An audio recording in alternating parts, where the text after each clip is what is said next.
they've been beaten down so much, right? Or every idea that they've had has been totally shot down because of a financial risk or a financial cost. And there's no perception of value in the investments that HR was asking for. Right. That they shut down that creative side of their entire brain, right? Now they're just taking orders and fulfilling orders, right? Now I'm just here, I'm just passing information from one system to another. And that's honestly what drove me insane in working in the payroll and HRIS space. Hey guys, have you ever wanted to make a meaningful impact, like something that truly changed the whole industry for good?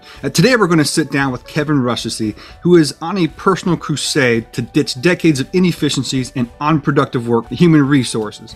His efforts is daunting, but well, it ain't easy, but it's worth it. Ladies and gentlemen, today I've got my great friend Kevyn Rustici. He's got a background in biology. He shines shoes. He sold document storage, and then he found himself in the wonderful world of HR. You know, today he's actually leading the charge on flipping HR from a cost center to a profit center. Hey, Kevyn, tell our audience today what I missed and why they should listen in today. You didn't miss much, so I appreciate that introduction. Pleasure to be here, and excited to really talk about something that I know you and I are both passionate about is really HR and its opportunity to, I believe, to really change the world and impact the communities in which you and I live and work. And it's a wonderful opportunity to be on this side of the fence today because what is it, 9-10 years ago, I was shining shoes in a country club. So after college, didn't realize that there wasn't a bounty of jobs, and real life happened. So I did have to shine shoes. I didn't know anybody, and unfortunately or fortunately, the world that we live in today, it's all about who you know. We've heard that for so many years. So it's true. Well, hey, look, just for a disclaimer before we get started, Kevyn and I are, I call you a great friend. You don't have to say the same thing because you don't want to lie to people, but, I have truly enjoyed getting to know you over this, over the course of, it feels like years. But, so today in today's questions, I will play a little bit devil's advocate because I know that we are aligned on a lot of things. And there are some things that we just disagree with. Again, one last disclaimer, and that is anytime you talk HR, human resources, and people, things can get controversial. Things can get kind of, I guess, a little tense. So we do want to throw that out there that, hey, we do this with best intentions. We are great friends and we really do want the best for HR in general. So to kick things off, let's get controversial at the start. Josh Burson put out that, some report earlier in the year that said that, over half of HR professionals are afraid of losing their job in 3 years. And that number is almost 75% in 5 years. So is HR really at risk becoming obsolete here in the near future? Traditional HR, 100%, 100%, Dustin. And and you talked about how you and I met. We were working with one of the largest HRIS providers in the entire world, right? We came from that industry, and it's not insider information, but the whole goal of those institutions is really to leverage technology in a way that replaces people at the end of the day, because the traditional work in HR is really just data movement, right? If we're not even focused on the relationships that we're having or the key critical life events of our employees, what are we doing in HR, right? We protect everything, right? HR professionals protect the business from compliance, right? We protect them from the IRS. We protect them from just about everything. But we're so poor at protecting our own time that it's really inhibiting our success in HR and the value that we can provide to the business. It is easy to focus on the work that is constantly thrown our way. But it's no surprise that a majority of CEOs today, 79% in a KPMG study, that wants to totally reinvent their HR department. So we came from the other side of the aisle, Dustin, and we know that technology wants to do anything that is labor intensive, time intensive, that a computer or AI can do. That is the whole idea. And the organization that you're a part of today, a PEO company, it's looking at those non-revenue generating positions that they can take off those business owners' plates, right? If you're not adding value and you're not adding revenue, it's a very easy financial decision to say, is this a function that we need to hold in-house anymore? And as that labor crisis continues, that becomes easier and easier and easier of a decision for people to make.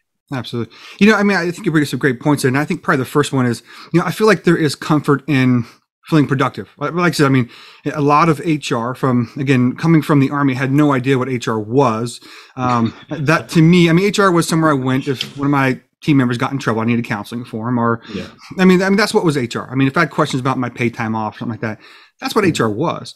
And then, you know, as we started to kind of dig into it, I mean, there is really an opportunity for HR to be so much more. I guess, so what do you think is really holding back? I mean, what's the shortcomings of HR to really get to that point where they are strategic, where they are actually making a positive difference besides just admin work? So the way that I explain this and think about it in myself is that when you're so involved in the doing, the activity, the knocks on your doors, the miscellaneous emails that you're getting day in and day out, you're constantly involved in the doing that you don't allow your time, your brain to have the thinking or creativity capabilities, right? Yeah. So it seems like we're keep having the same challenges time and time again. And it's because we're not doing anything to correct the behavior or correct the sickness. We keep trying to find shortcuts, or the Staples easy button is how I put it. But it is not to the fault of HR professionals, right? Because traditionally they've only been viewed as that the no party, the no fun police, right? The party planners, or the treated like the true redheaded ugly stepchild of the business, right? Give me reports when I need reports, hire the people that we need to hire, and make sure I don't say the wrong things in these meetings that is going to have a lawsuit on my desk, right? That's pretty much what they were looked for. Yeah. And then you try to get creative, right? So some HR professionals for years knew like, hey, leadership is bad and people are leaving because of this manager, but they never spoke up. Something that I learned is that when I came into this field, because I came from an organization like you, Dustin, not the military, but the same idea that everybody was disposable, that they were truly lucky to work at that organization. Therefore, HR in those situations really has no value. So the hard part is that repeatedly, right? You talk about human nature, we talk about conditioning, we talk about habits, forming habits. They've been beaten down so much, right? Or every idea that they've had has been totally shot down because of a financial risk or a financial cost. And there's no perception of value in the investments that HR was asking for. Right.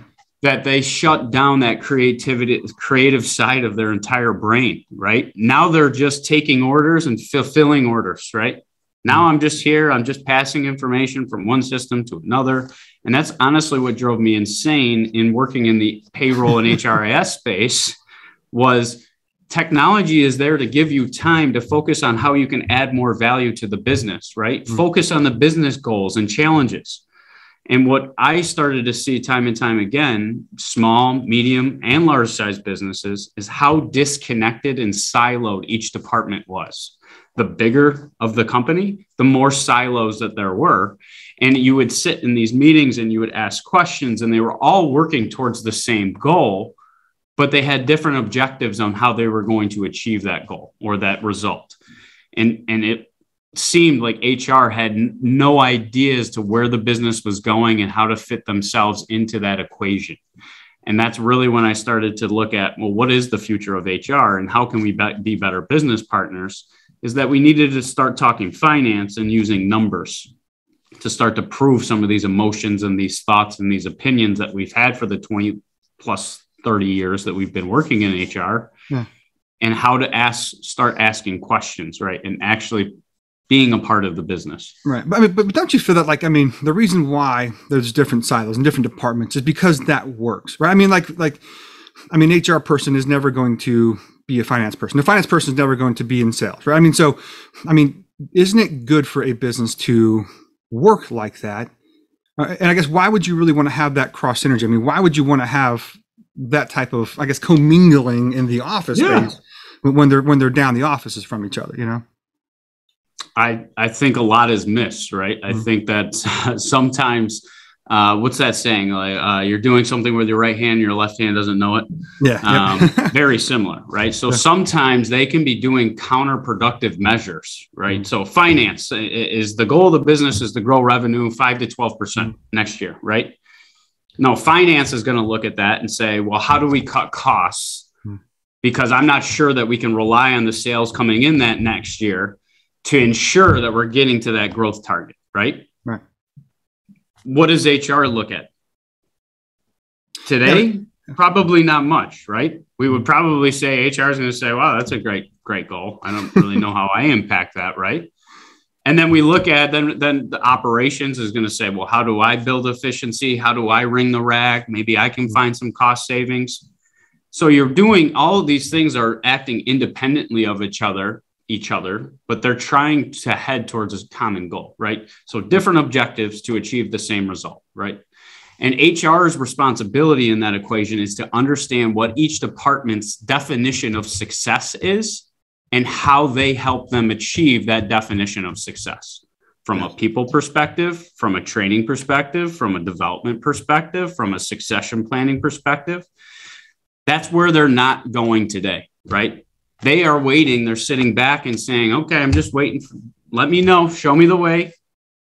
Instead of proactively being, how do I fit into that equation and how am I going to help achieve that 7 to 12% growth? Maybe I want to look at, well, what is our fall off rate from our customer base? Why are our customers leaving? And if you're in a service related industry, odds are there is some rift or conflict with your front end employee and that customer. And sometimes if you can diagnose that early enough before it becomes a 5-alarm fire, then you can take proactive measures rather than reactive measures to make micro corrections instead of tearing everything down and attempting to build it right back up.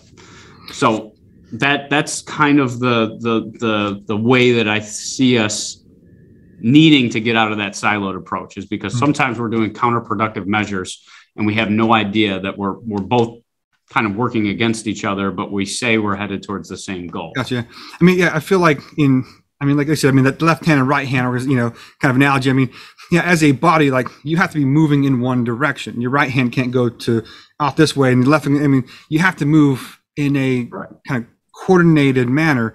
And so, I definitely think there is a need to break down those silos, right? There is a. So I give the best analogy for this was something that I talked about months and months ago, was the snake analogy, right? If a snake, right, and this is the comic, if your executive leadership table is only focused on profits and financials, and that's the head of the snake, right, and HR is all the way at the tail, your people and your priorities are never going to be in sync. And you're constantly going to be trying to find that balance, and that balance becomes very, very hard to find at that point in time. So exactly. I love analogies because I think they're great ways of teaching people, because there's so many things that happen in nature and that we do in our normal lives that seemingly we don't do it the second we walk into the office doors. Absolutely. So, do you think that, looking at the organization, like you mentioned those executives, right? So they're at the head of the snake, and right now HR's in the back, pulling up the back. Do you think HR is really even trained, equipped, even in a good position to take on those strategic roles? Do you feel that today's HR professionals are ready? Do you think they're the right people? And if they're not, how do we get to that point?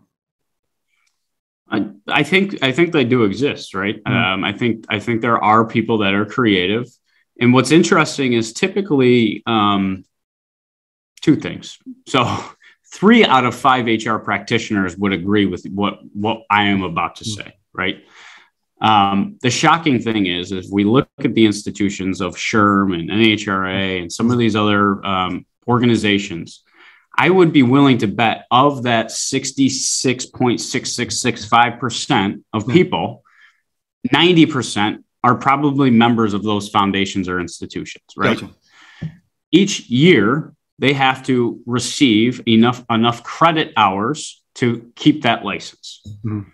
Wouldn't you think that we would look at what institutions are trading our professionals in that given field to want to enable their success in their role, to make them better business partners instead of compliance in the box professionals, right? Wouldn't you want, instead of sitting on one more compliance update, wouldn't you want to start training them the skills that they need, right, from a data perspective? Just normal data literacy. Mm-hmm. Because of what I found, Dustin, is when you ask these HR professionals that have been in the industry for 20 plus years, they have the best questions and the best understanding of people, but they have never asked or started to channel that intellectual capital that they have in their heads as to know how to apply it and how does it make the business better. And if you make the business better, all of a sudden your success is enabled because now you are more valuable to the organization.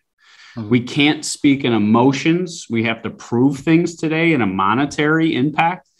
And that is why I think so. The skills do exist, but just like anything, with the changing of the tides and the changing of the advancements in technology, PEO is becoming more of a popular option than ever before. Yep. Things change. Humans, organisms, we adapt to our environment so we do not go extinct. Mm-hmm. So right now we're going through this evolution in HR, just like similar evolutions like marketing went through in the 90s and finance went back in the 30s, right? Mm-hmm. It is our time in HR to now go through that similar evolution, which is going to require us to reskill and upskill ourselves in order to ensure that we're providing value back to the organization.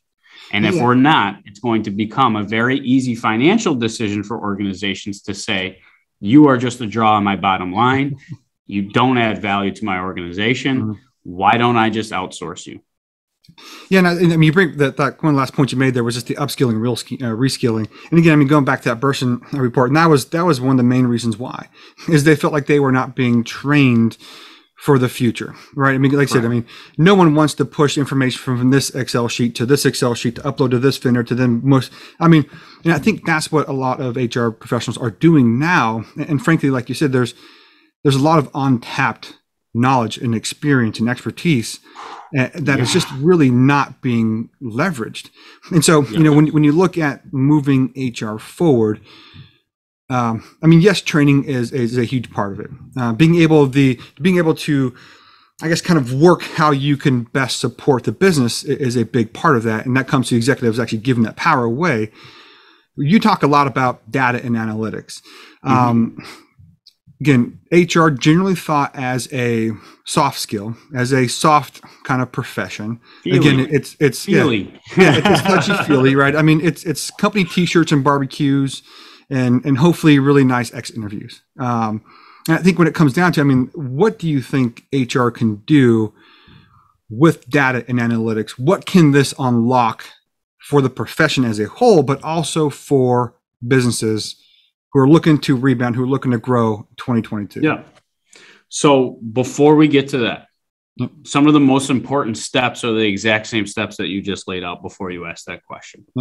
One is you have to build that internal respect, the reputation, the relationships internally first at your organization today or the next organization that you plan on going to, because what I'm about to talk to here after will have no impact if they do not entrust that you can handle either to make a difference or to prove how you're making a difference. Those internal relationships, when we talk about, well, what is their definition of success and how I enable it? Right. That's probably most critical, right? So people skills are something HR professionals need to improve on a daily basis as well. Okay. Leadership is another area, because when we're all in the same room and maybe we have that proverbial seat at that executive table, right? But every time we speak up, no one else is listening. That seat might as well be empty. Yep. But the challenge is, right, we have to be bold. If we're sitting in a meeting and we're all drafting up the mission, vision, and value statement or talking about our new DE&I initiative, right? We have to have the courage to speak up when we're not living on protecting this. We are the stewards or the shepherds of culture for our organization. And we set the tone as to, are we living up to those values? Are we protecting these values? Because a lot of organizations are going through a marketing rebrand, throwing these up on the wall and hoping that it sticks. just because I don't know about you, but if I read something on a wall and then I go into the doors and I see something totally different than what I just read, then I start to distrust everything that's going on within that organization and start asking a lot of questions like, why do we do it that way? Or why is he there? Or why is she in that role? We start distrusting. So before I had to give out that, because what I'm about to talk out here after, those are mission critical. Right. You can do all the upskilling and all the reskilling that you want, but if you're still not valued and you're still not heard, it doesn't matter, right? Mm-hmm. So data allows us to talk in the international language of business, right? The international language of business is numbers. What makes the world go round, right? We got the beautiful stock exchange. We got all these different things. Numbers are making the world turn. Even time, right? Numbers. Right. So when we look at it, when HR is talking in terms like engagement and culture and retention and top talent and all these different things, what is the other side of the table that is typically financially driven here?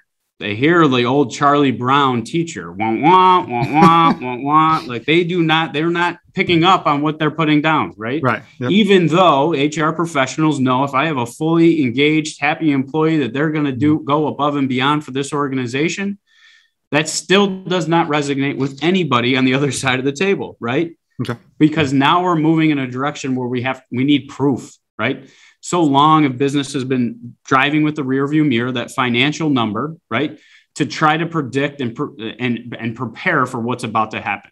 Now, most organizations and most HR departments and other departments for that matter are in a constant firefighting mode.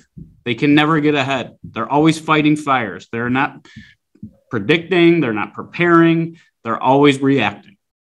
Yep. So data, right, allows us to now talk in numbers and allows us to find correlations to things in the bottom line, like in the profit and loss statement, that everybody else has been educating, learning, trained on, educated on, taught in school as to what defines one business better than the other, right? We look at that profit and loss statement and think that tells me that Google is a better company than Apple, right? Yeah.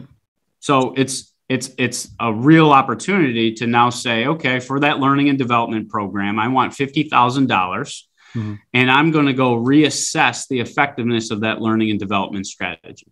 Most people don't take that next step. They just say, oh, it's a trend. I just saw this. It worked for this company. It's got to work for us.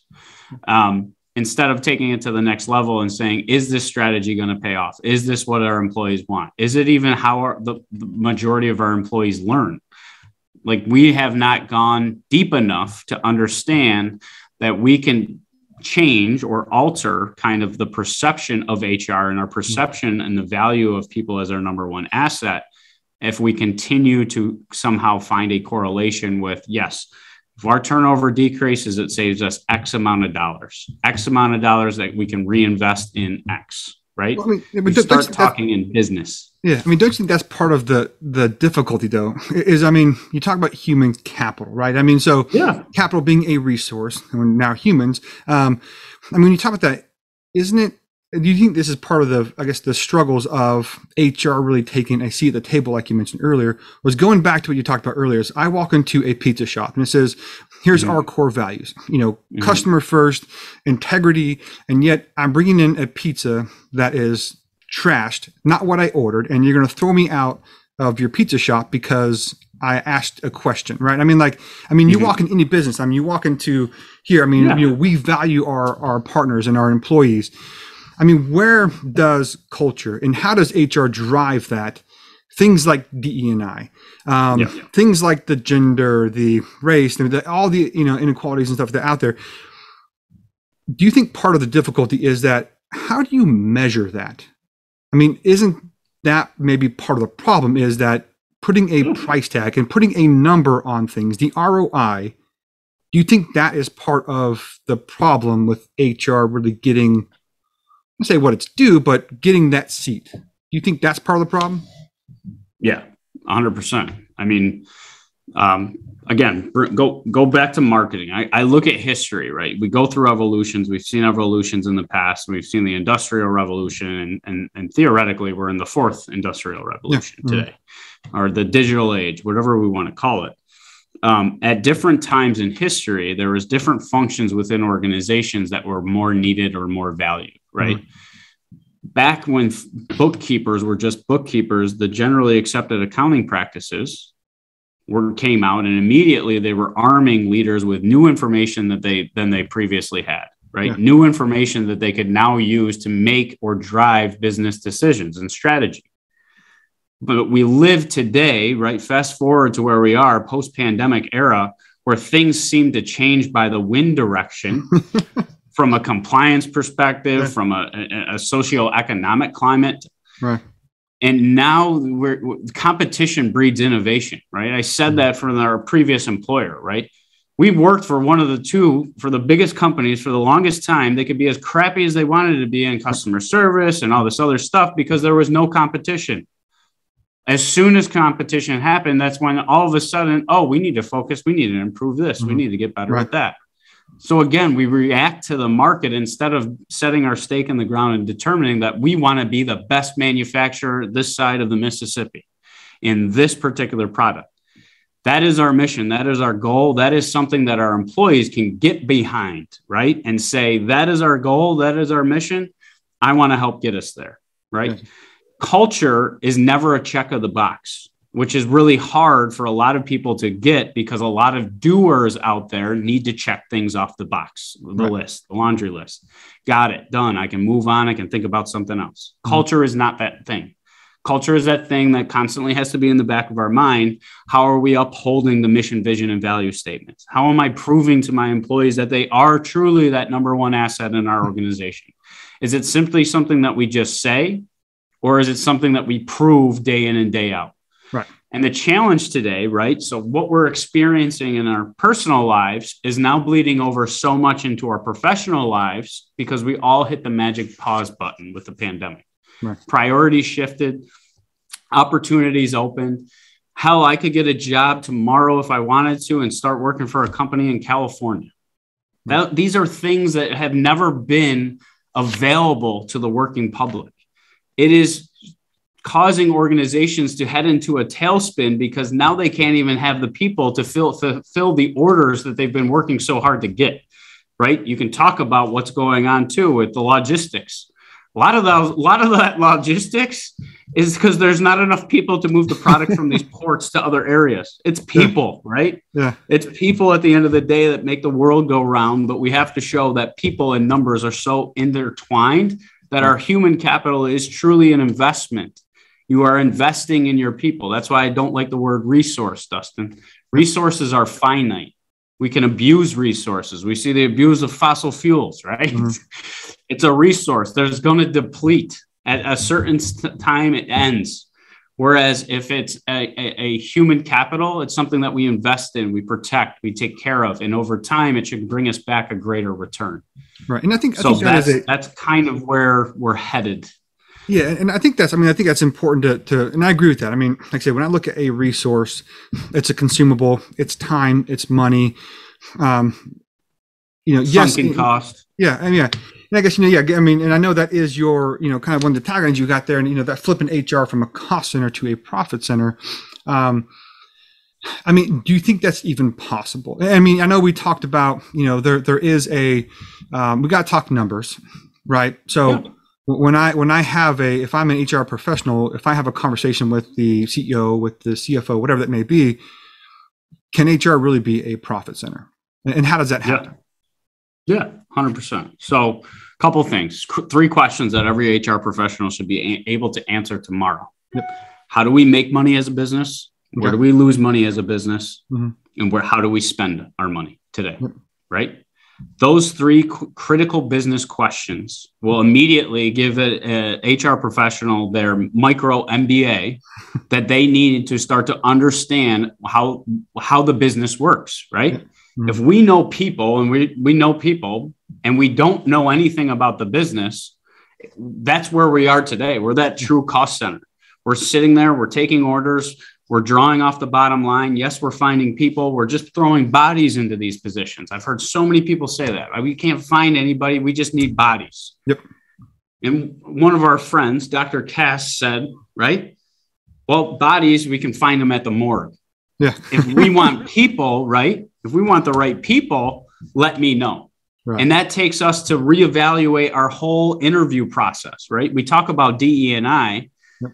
We do a lot of things where we try to put the cart before the horse, right? Mm-hmm. And DE&I and recruiting is one of those things too. That's so funny. We invest so much in recruiting, and then suddenly for onboarding, we feed them to the wolves and say, "Hey, good luck to you. Now that we got you here, good luck. Yep. Good luck working for that manager. He's lost 30 people in the last 40 days, but good luck to you." The applicant tracking system sure works. Yeah, exactly. Not thinking that the same result is going to happen time and time again. We're going insane, right? In HR and talent acquisition, people are going insane right now because the businesses relied so heavily on us during the pandemic.